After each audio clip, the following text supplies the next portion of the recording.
Thanks for clicking on the video, and here on our Mimic, it is August 4th, 2024. It's the last day of GenCon, and you can see it's still pretty packed, and we're going to try to squeeze the last bit of gaming in today. My voice is already giving out. We have a D&D giveaway going on right now. I'll put a link down below for that, and we'll definitely have a GenCon promo giveaway. So please stay subbed up so you don't miss out on that as well. So let's get inside. Ready to go, Emma? Yeah. And this is the room of First Exposure Playtest Hall, where you can playtest prototype games. Let's go check it out. This is a game, Coral Castle, being prototyped.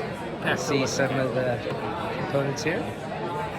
Looks like you got some twisty ties that act like coral, I guess. Yeah, they'll go in here, and we'll build a coral garden. So, because you haven't, we're gonna build a mermaid garden, one card, and then by the end it'll fill up and kind of create something beautiful, hopefully. All right. Well, it looks very colorful. Over here we got Everwild, and here's Ben that made the game, right? Yes, I did. All right. So in this game, you're playing as a bunch of fantastic magical species that are various diets. They all have unique traits. If you are a herbivore, you survive by eating the resources provided by the board. If you're a carnivore, you survive by eating the other players. That's an interesting mechanic. As we play through the game, you're going to progress through different rounds through areas of time. And as we progress through the areas of time, you're going to unlock access to new traits that you can use on your turn to adapt into, so that you can evolve your creature in response to what's happening on the game state and what the decisions the other players are making. And is this representing like the Ice Age or something? Yeah, so I have a core component structure for the world. It's like the base mechanics, right? And then I have the world broken up into a series of different planets that you can play on, that all provide different fantastic scenarios and unique events and experiences you can have. All right, well that sounds very intriguing already. Thank you, Ben. Yeah. Here is another game, Prototype State Sea Beast. A little bit. And it has some interesting components. These right here are the rune icons that are going to be locked. Very cool player board. You can unlock those by spending partnership or blood. So what are we trying to do here? Just as a bass bottler or something like that? Yeah, kind of. Yeah, we like to think of it as like a sea dungeon crawler. All right, sea dungeon crawler. Love it. Here's a game called Video Game Champions by Arcane Wonders. Didn't see it on the showroom floor. Might be fun. Not sure what this is all about though. This is a separate room just for Renegade, and they're of course showing off Heroescape. This is the big new set that they came out with. Of course, they have various other games being played in this room. But here is another display, the new Master Set. That's the Battle Network you sign up for. That's kind of cool that you guys are. There's OP. This is a room just set up for leader games. Their newest game is Arts. And of course they have Roots and Ahoy and Fast Caverns. Let's see what's on the board here today. They're all playing Arts, right? Yeah. A whole bunch of people playing Arts. Of course, that being an asymmetrical game, it's very hard to teach. They are actually literally listening to a lecture right now how to play. Here is a room just for all play, showing off their game board bags, but of course they do make games as well. A whole bunch of the small little box games, as you can see here off the side. A whole bunch of promos and upgrades right here for their games. And we just picked up Things and Rings, which we saw at Origins, but we were waiting for this to come out, the promo pack that has the Necronomicon and multiple other words. So we're gonna have a blast playing this at home. And Margaret Weis is here, the author of all these wonderful books that I've read in the 80s and 90s. She's here. Every year. Always a highlight. Hi, Margaret. I read all of your books, at least most of them. Everyone that's listed on this table here. Thank you for inspiring me too. Well, thank you. With your writing. And I really like your Endless Quest book that you did. Oh wow. Yeah, I thought that was the best of the bunch. Well, Thank you very much. Oh, you got a pin? Nice. What do you say, buddy? Thank you, Margaret. Bye. And here is one of the newest games, Captain Flip here. Which draw and play I think you have these tokens and you can flip them over, right? Yeah, they have stuff on the flip side. Now here is King of Tokyo Duel. We love King of Tokyo. I'm very intrigued to get this game. Unfortunately, they don't have any on the showroom floor to demonstrate. We got crossbows and catapults. Look at this setup. You're gonna put that there. All right. You're gonna hold it down like this. Can you do that, Ender? That's with the crossbow. And it looks like you guys already destroyed that castle. And that has been Crossbows and Catapults, Fortress 4. And this is very cool to see on the very last day. I'm glad I did not miss this. This is the Match Adventures Teenage Mutant Ninja Turtle set that's going to come out soon. So I guess it's going to be on Kickstarter in next month. It's going with minis, of course. Some examples of the cards. Very exciting. And here's a banner showing more information about this upcoming set. And of course, we're going to have 4 Turtle heroes, but the villains will be Shredder and Brain. It's like we have a game here called Battle Bosses. And this looks spectacular. And what is this game about? Yeah, so this is a arena-style battler where you are a boss, you summon minions, and you roll dice to get your resources. You use those for spells and abilities and upgrades to try and take out the other boss. All right. Well, it looks like we got a futuristic mech there. We got a fire ship. Mechabot, Captain Boat. Looks pretty exciting. Yeah, and then the game expands to, so it's got 8 different bosses, and you can play up to 2v2 and 3v3 like arena-style modes, like League of Legends or Dota. We like boss battlers, and we love tiled swing mechanisms too. Look, So. the head is a person. Pretty exciting. All right, and this is out already. Yes. All right, cool. Thanks for selling here. They're selling more outfits, but they're eating fish. Which one's your favorite color? Look at all these different types. And some of them are eating some fishes. Just discovered about these fishes, Emma. They're magnets, see? Yeah, so it can hold it in its beak. That's pretty clever. Inside the tray, right, comes with all these accessories. That's pretty cool. Here's something I never thought I would see, a wrestling-based miniatures game. And we got Robot Quest Arena. I agree. This looks very captivating. Looks like they come with pre-painted robots. Got some nice game board where it can attack and battle. And pretty cool components for resources. A little player board and little tracks for health and damage, I'm assuming. And I guess a deck of cards. And here we have Heroes of Arcadia. And this is actually a drinking game. You can see some of the components here. Some So cups. it's kind of a roguelite, You actually except get miniatures as well. Yeah. And multiple pieces of die. that's very cool. Here's a close-up of the banner from the booth. Here we have a box and missions sitting off the corner. It's not set up on the table. We have season 1 here. And you have Deadpool box sitting right on top. Here's a closer look at the X-Men box set. I didn't get it, but that's okay. Very excited to get this soon. For dice throw. Yeah.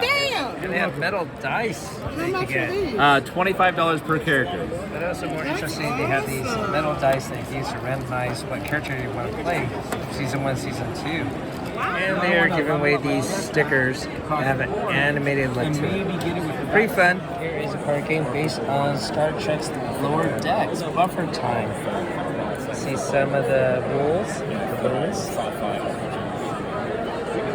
Got the artwork of the characters. I think there are some cards here with some flavor text, right? Yeah, here we go. Yeah. Running diagnostics, stack crates, all the chores that they have to do on lower decks.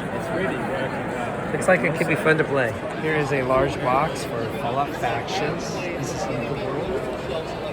This is a star set. And of course it doesn't come with this nice play area, which is quite well done. Here is another diorama game. Very fun looking play area that I created. This game called Cyberpunk Hills. This is actually not out yet. And this is a prototype we have in front of us. Looks pretty fun, family oriented. Here is Rebirth by Knizia. And it's very colorful game pieces.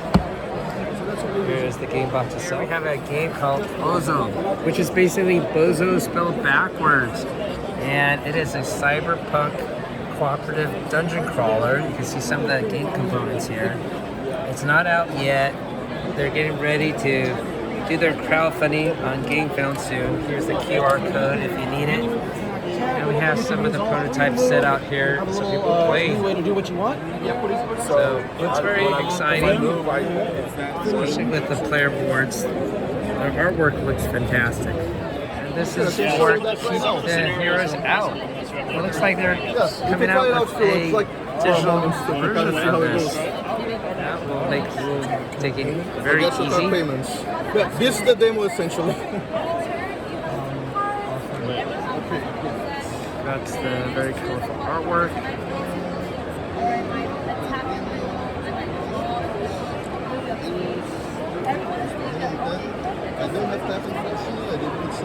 Alright, there is the dungeon.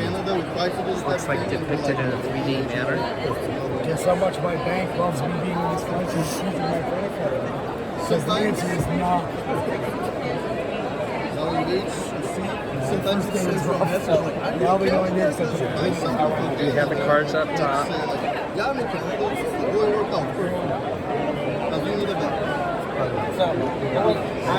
gonna come out. The digital one. So we have a Kickstarter coming out on Halloween for the digital one. Okay. So on Halloween, you can scan the QR code here and follow the Kickstarter. And you'll be able to get all the other expansions for the board game there as well. And there might be something new coming out in the Kickstarter as well. It's just going to be on PC or console as well? So at first, we're doing Steam, and we're also doing VR on the Meta Quest. We do want to bring it to consoles. We're just not promising anything yet. We're trying to figure that out. All right. Well, we'll look forward to it. Thank you. For Rims, they make very impressive deluxe sets based on the D&D adventures. Here is their Vecna set. Platinum edition. Awesome. Everything you see here. Yeah, no, of course. I mean, I've been getting chess exercises since you guys have been around. Thank you very much. Here. And I'm actually, my wife is going to love that. This is for the we're really excited. present within the game. Here they have We're excited. broad We've been huge fans back all separated out. It's really We sat cool. down.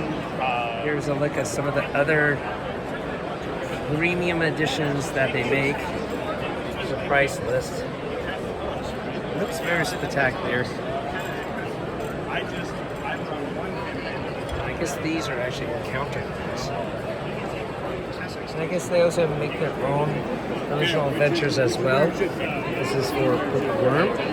Coming to Kickstarter. It's the outdoor parking lot that's converted to a food venue with a lot of food trucks. Between the stadium and the convention hall, there's a covered seating area in the far back.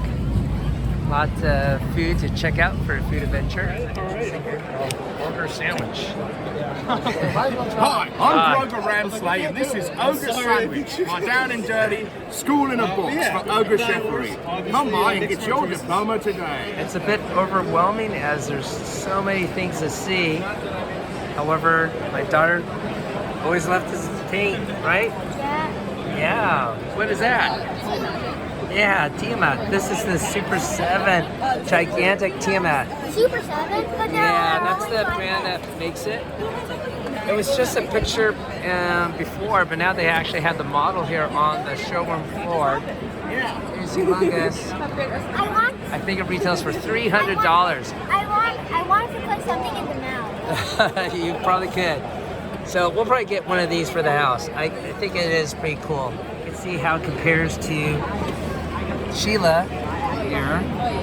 And it got some associated other related material for the cartoon. Product I didn't see before, Deck of Many Morsels based on Hero's Feast, the cookbook. And it gets these little cards that you can use to maybe conjure up some quick drinks. Looks like my daughter's almost done with another miniature that you painted. This is a army green color. It's gonna be an army fighter. Yeah, I can tell. Look at that base that you did. Nice detailing, a lot of shading done.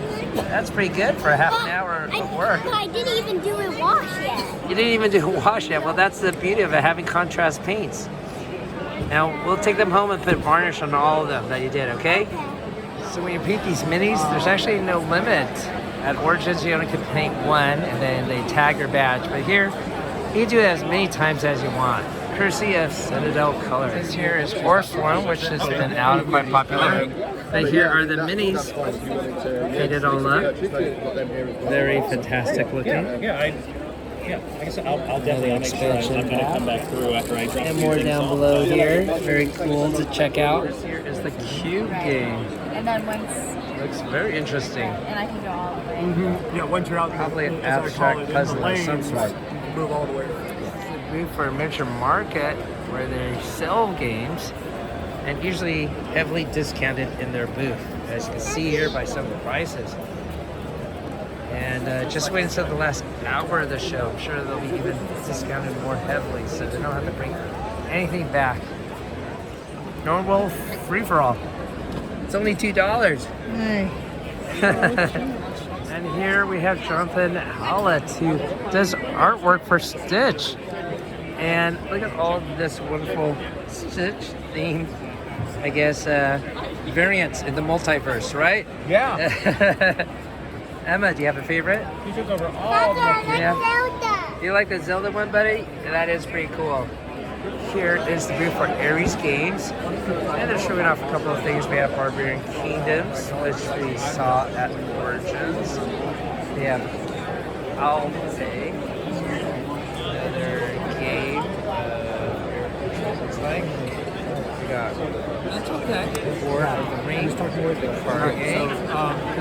And of course, their big IP is Sword and Sorcery that people are playing right here in the corner.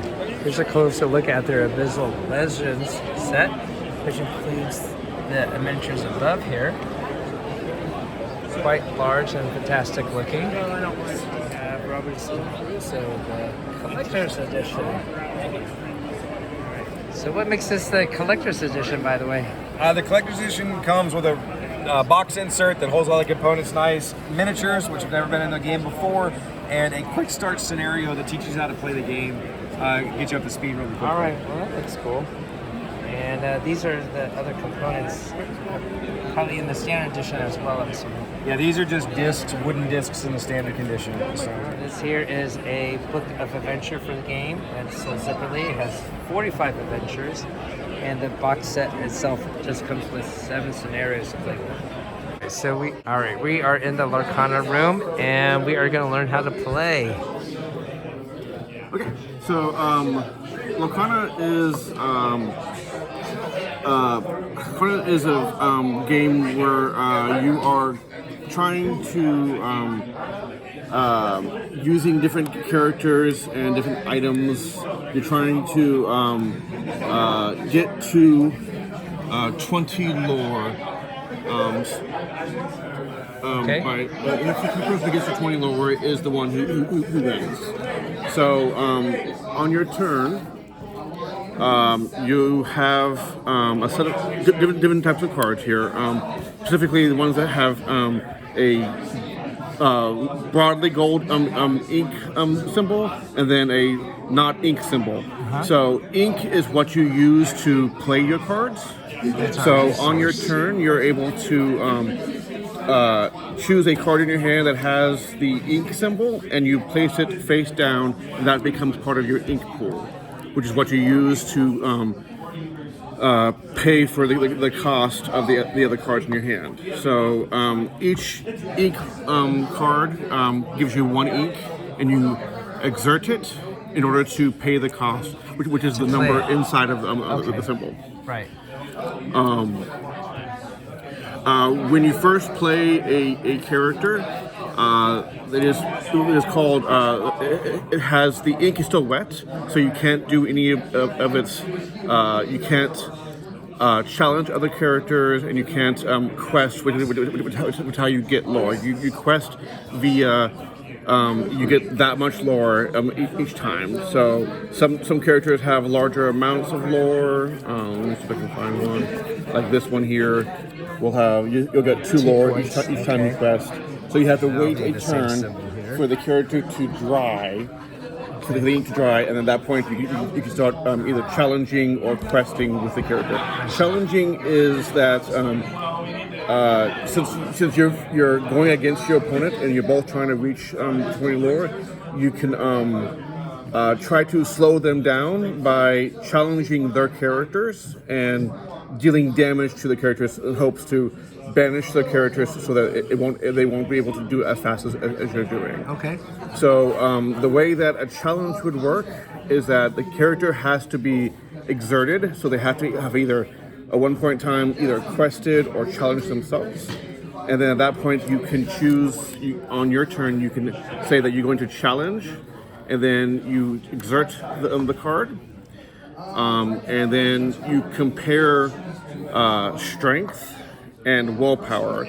So the characters will deal damage to each other equal to the strength. So this will deal 2 damage here, and this will deal 1 damage to this character. As long as once the amount of damage reaches or exceeds the willpower, then at that point the character becomes banished, and it has to go to your discard pile. All right. So these dice are just basically tokens representing health. Correct. Okay. Yes. Yeah. Because the dice are just to mark damage. Yeah. All right. And then this is the new set that adds like a cooperative mode. Yes. So the Ursula Deep Trouble encounter is a cooperative event that you play with multiple players, and you're trying to race Ursula's deck here to reach amount of lore before Ursula reaches the amount of lore that she wants. Is this like a random event card or something? So, so this here helps determine each. You have a number of abilities here, depending upon which difficulty you choose, because there's different difficulty levels. You have an easy, you have a normal. The kit also comes with a hard and an extreme, a very hard and extreme version. Okay. This helps determine the different rules that Ursula goes by, and also what abilities you're able to do on each of your turns. Right. So you can pay lore to do one of these abilities each turn. Can we take a look at the Ursula stat? Sure, absolutely. So Ursula has a lot of different cards. They're fairly powerful, and Ursula has an interesting way of getting out the cards as opposed to the normal deck play. She tries to cast them at all times if she has enough ink. But these cards are just for this mode. Correct. These particular cards are only for the Ursula encounter. They cannot play any other format. All right, Emma. You think that's enough info? Yeah, that's good start. You are gonna challenge me, right, Emma, with your Mickey Mouse? Yep. All right, so you've tapped. So then at that point, you look at the different characters.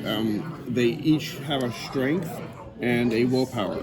So you would deal damage equal to the strength. So in this case, 1 damage to Hey Hey, and Hey Hey will do 1 damage back to Mickey Mouse. So you automatically counterattacks. Yeah. Okay. But because of the fact that they still have enough willpower to survive, they'll stay on the board. They just have the damage will stay on them until they are banished or it gets healed. And that's the end of her turn, right? She can still play ink cards, play cards. You can do any of the actions on your turn in any order that you want to. All right, and then when it's my turn, this gets refreshed again. Correct. Okay. Yep. All right, what are you gonna do next, Missy? You're gonna ink another card. So you got a bank of 3. So you're gonna ink this one? Yeah, but you need 4. So. Oh, you're gonna ink that one. I got it. And then you can play the aerial at this point if you'd like to. All right, now you got another card on the board. Okay. Great. Okay, now it's my turn. I'm gonna draw a card. These all get refreshed. Now, Rolly here has an ability here called support. Okay. So whenever Rolly quests for lore, he can add his strength to someone else in order to make them, if they were to challenge another character, it makes them stronger. Okay. So if he were to quest with him, he would add +3 strength to one of the other two characters, and make them more capable of challenging. All right. A lot of great details on the card with the art, but also the flavor text here. I'm hungry, mother. I really am. The flavor text is gorgeous. Yeah. You're welcome. Yeah, thanks for showing us how to play, Patrick. I have some cards for you to keep for playing. What kind of cards do you have? Scrooge McDuck and Flotsam and Jetsam. Wow, these are cool. Look at Emma, you got some new cards? Yeah. Let's see, what are they? Scrooge McDuck and Flotsam and Jetsam. Wow, really nice foil promo cards. Excellent, well done, Missy. Emma, what happens to our card hala? Said the thing about the pressure. Yeah, it's already destroyed. And it looks like they raised $5,800 plus. For real? Yeah, they did. I'm gonna do the same thing. Make your own card hala at home? All right, sounds cool. Got live music all over the place. Here is another racing game called Rem Racers. Now look at these pretty cool racing cars. Now there's some tracks, but I don't see any individual spaces. So I'm not sure how you're gonna advance. I guess it's you're gonna measure it out with these. Looks like there are more giveaways here at Catan. Yes. Multiple different flavors of chapstick. Yes, 2 different flavors. Yes. You have all the flavors now, Emma? I'm gonna get all the flavors. Yeah, which ones were you missing? This one's Nice. Drink that? Uh-huh. I don't know. Oh, trust me, yes, I would totally drink that. That's it for the last day of GenCon. Pretty excited to go home, Emma? Yeah. Let's get going.